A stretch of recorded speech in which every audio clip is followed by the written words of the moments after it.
Welcome back to the Simplicity Diaries with me, Kim John Payne. This week I wanted to nuance one of the themes that comes up quite a lot, that of previewing, but in particular previewing by getting out ahead of a potential issue.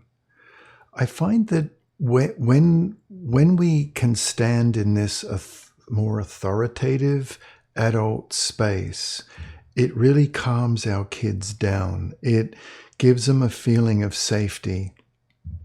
It signals to children, tweens, teens that they're in good hands, that it's okay, that I'm with you, I got you, we're going to be good, we'll get through this, all that kind of stuff. And getting out ahead of it is one way to do this. Now, this whole way of signaling to kids that you're on it, you're with them, can take the form of, if let's say a little child wakes up a little bit grumpy, right? And you just know that they're it's not going to be an easy breakfast. It's not going to be probably an easy morning, and that could go through the whole day. We know those days. In that situation, I think getting out ahead of it means to say to a child, "Oh dear, it looks like this could be a little bit of a grumpy waking up. You know what? And we'll have some cozy calm down time. Just as soon as we get dressed, we'll figure out ways to make this day go better." Yeah, we can do that. Now that for a little child is signaling a couple of things, right? It's signaling, I'm with you. I get it. You're grumpy. You're frustrated. Something, just whatever it is. And I see it. I've got it.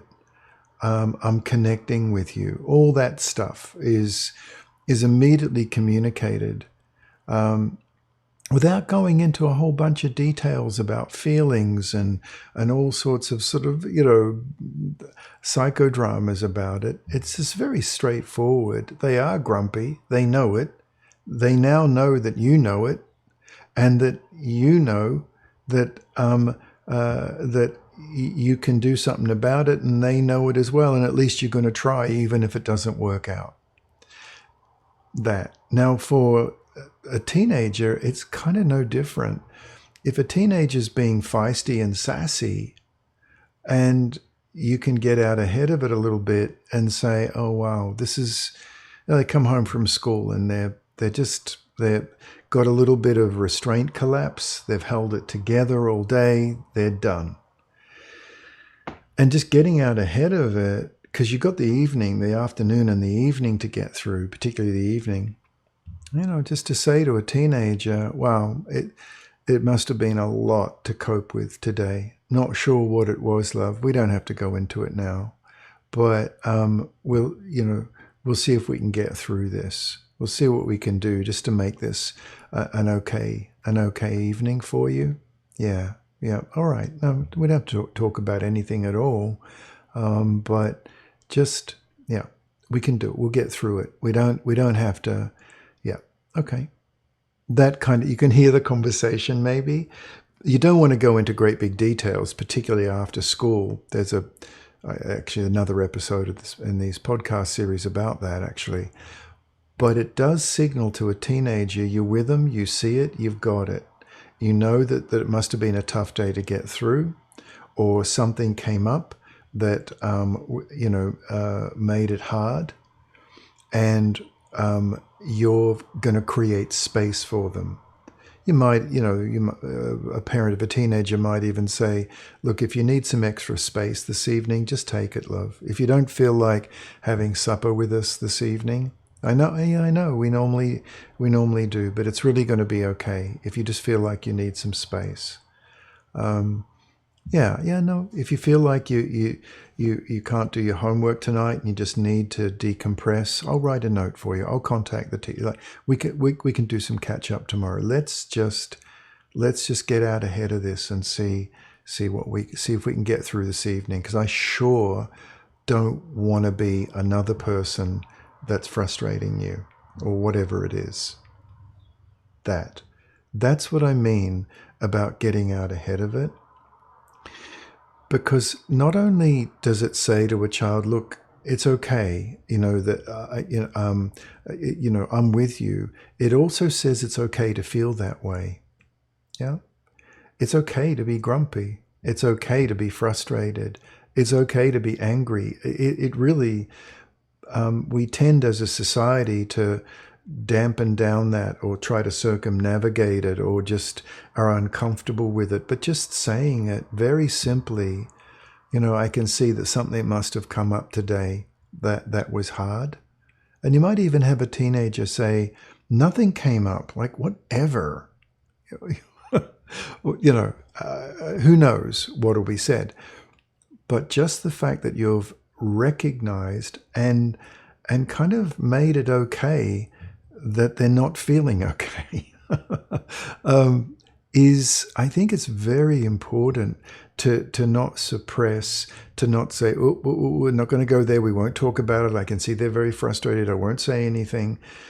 It might be okay sometimes to not say anything, but often it's perfectly fine to say to a 12-year-old, for example, something has happened that has been hard, love, and being frustrated is fine. We'll find a way through it. You let me know what it is you need.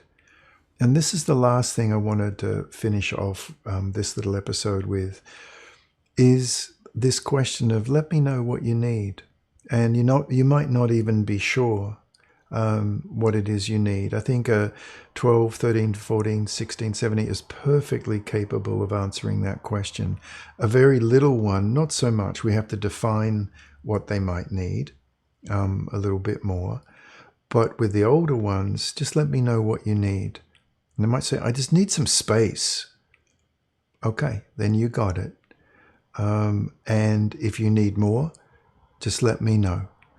Then we're almost like we've really come alongside them, and we're kind of almost like the guardians a little bit of their need. And kids love that. They relate to it, and it's not a great big deal. This happens just little by little as the days and weeks roll on. But if we can recognize the need and then get out ahead of it, then it is a really solid way of forming these little connections on a day-by-day basis.